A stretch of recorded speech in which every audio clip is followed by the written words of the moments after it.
Hey, Frank and Arlo. Grandpa coming to you from the living room, actually, today. I thought I had this recorded, but I think your grandmother interrupted me right before I recorded it, and I wound up not recording it. And so I don't want to go out of order. Today we're going to do Revelation chapter 8. We're reading from the Net Bible, the Reader's Edition, awesome Bible, plain English.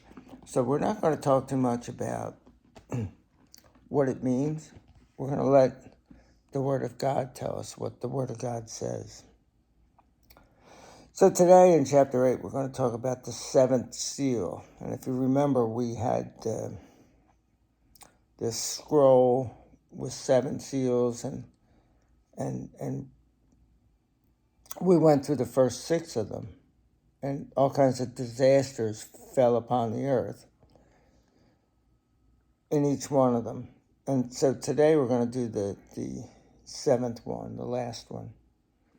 Although you'll find out that it's not the last disaster, it's just the last of the seals. Now when the Lamb opened the 7th seal, there was silence in heaven for about half an hour. Then I saw the 7 angels who stand before God, and 7 trumpets were given to them. Another angel holding a golden censer. So that's one of those things they hold incense in. And in the Catholic Church, sometimes you'll see them with these giant censers that they swing on a pendulum across the church. Another angel holding a golden censer came and was stationed at the altar. A large amount of incense was given to him to offer up with the prayers of all the saints on the golden altar that is before the throne. The smoke coming from the incense, along with the prayers of the saints, ascended before God from the angel's hand. Then the angel took the censer, filled it with fire from the altar, and threw it on the earth. And there were crashes of thunder, roaring, flashes of lightning, and an earthquake.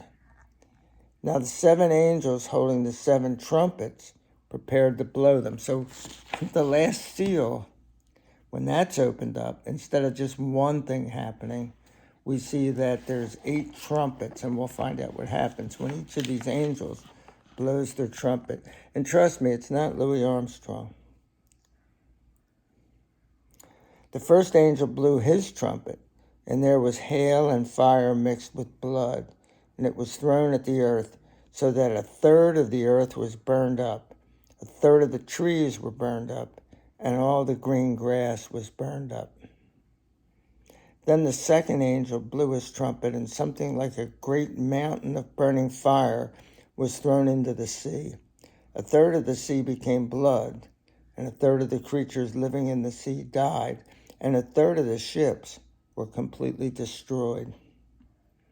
Then the third angel blew his trumpet, and a huge star burning like a torch fell from the sky. It landed on 1/3 of the rivers and on the springs of water. Now the name of the star is Wormwood. So 1/3 of the waters became wormwood, and many people died from those waters because they were poisoned.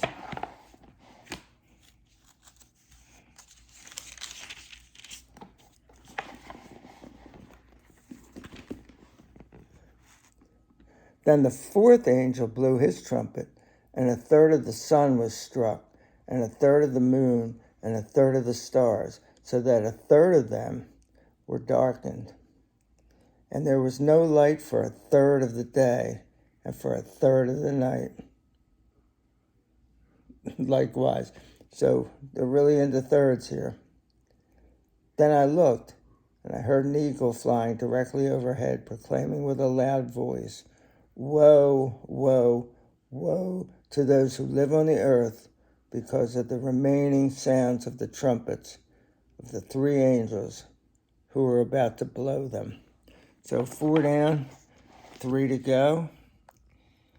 And we'll pick up in chapter 9 hear what's going on when those three angels blow those last three trumpets. Peace out, guys.